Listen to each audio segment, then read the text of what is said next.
Okay, so Rabbi, so how are you? What's going on now?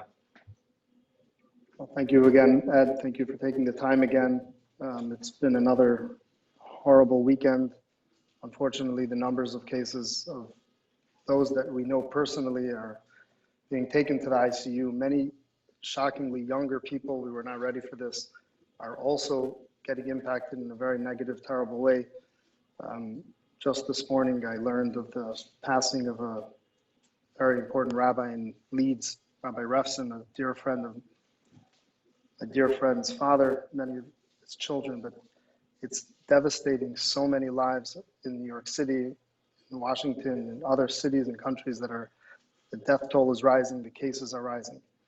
But the call that you made last week together, we did together, was very, very critical. And I want to reiterate, we made a call that the frontline healthcare workers in hospitals in New York City and New Jersey are going to the hospital and they do not have the supplies they need, the critical protective gear, N95 masks, 3M, 8211, 8215, every single other critical piece of equipment that has, even in the biggest hospitals in New York City, they have no supply left. And many of the doctors, nurses, surgeons, and personnel in the hospital that have to deal with other emergencies are getting sick and are not coming to work, and therefore the workload is multiplying, and a lot of other ill people from other illnesses are not getting the proper care, and people are dying. We just saw one of the doctors in one of the New York hospitals die because he didn't have protective gear. And the reason why it's so critical is that when you made your call, the first thing we asked was for donations. We needed 500,000 N95 masks. We know that there are millions of N95 masks in warehouses in New York City.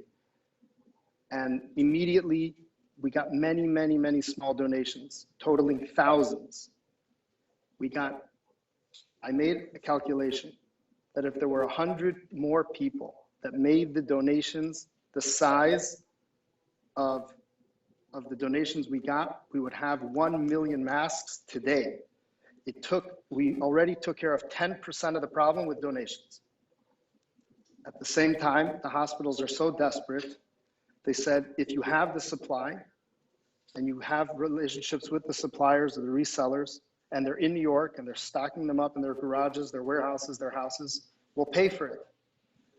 We started with $1 a mask. It was not so easy, $2, $3.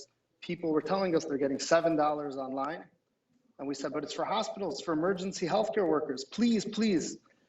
We were able to bargain them down. No, people were selling them maximum at $5, some more. And we spent $2 million yesterday in buying hundreds of thousands of masks. And it's shocking that they had to pay that amount of money. Very few were ready to pay just $2. Again, it was more than what was donated, but we know that there's still 500,000 masks that are needed. And we're asking people, if you have supply, this is what the worst part was yesterday. The hospitals took out of their reserve budget for emergency equipment that they need to buy new machines. And they allocated $1 million to one supplier, and he was selling each mask for $5.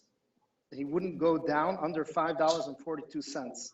They already signed, they sent in the papers, they sent the contract, they showed the bank accounts, they had the inspectors coming, and then someone else, not a hospital, came and bought it for 10 cents more. The guy made another $100,000, and he sold it to the other person that could sell it online to people that just wanted for desperate reasons just to have it, not because they're critical healthcare workers. It was shocking.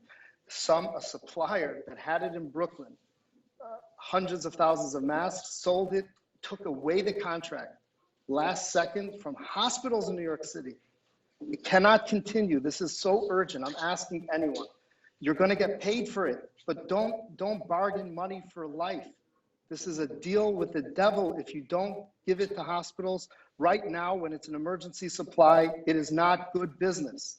Right now, good business is to sell it if you have to, make the money cover your costs, but do it because it's an emergency. If you can donate it, then you're a saint. If you just need to get by, sell it at a cost, but don't price gouge. It's horrible, horrifying what's going on. And I'm begging everyone, we have capital right now. They're looking for those. We're getting offers from other cities overseas for half the price. But we need right now, because within 2-3 days, we hope that the government supply will come in and crash the market. The no mask will cost more than $1. But in the next 24 hours, we're begging and pleading. If we call me, text me. If it's the right masks, they will be bought, but they give us a price and don't negotiate it away to a seller that's going to sell it, you know, to just the masses that don't really need these masks. Okay, so basically what you're saying is that right now they would spend $2, $3, $4 depending per mask. Even $5, obviously, we want to spend less. Right. But the people have to be ready to sell it. And people have to make a moral, ethical decision. Speak to their spouses, their loved ones, their mentors, their parents, and say, is this the right thing to do? Can I make another $100,000 if I sell it for 50 cents more? Or should I lose $100,000 margin or 200,000 and sell it, and I'll make some profit and sell it to the hospitals where the healthcare workers are dying and they're getting sick because they're not protected. Okay, it makes sense to me, and I'll see if I can get it out. Thank you very much. So far, through your outreach, we've got thousands already have gotten supplies, and hundreds of thousands were purchased. Okay. We need another 500,000. And we have millions of dollars to buy, but it has to be at a price that makes sense. Otherwise, it's a horrifying situation. Right. And I thank you again, Ed, for this urgent call. Okay. All right. Let's see what happens. You've already saved lives, and you should know that, and your family should know that. Okay. Thank you. Bye. Thank you.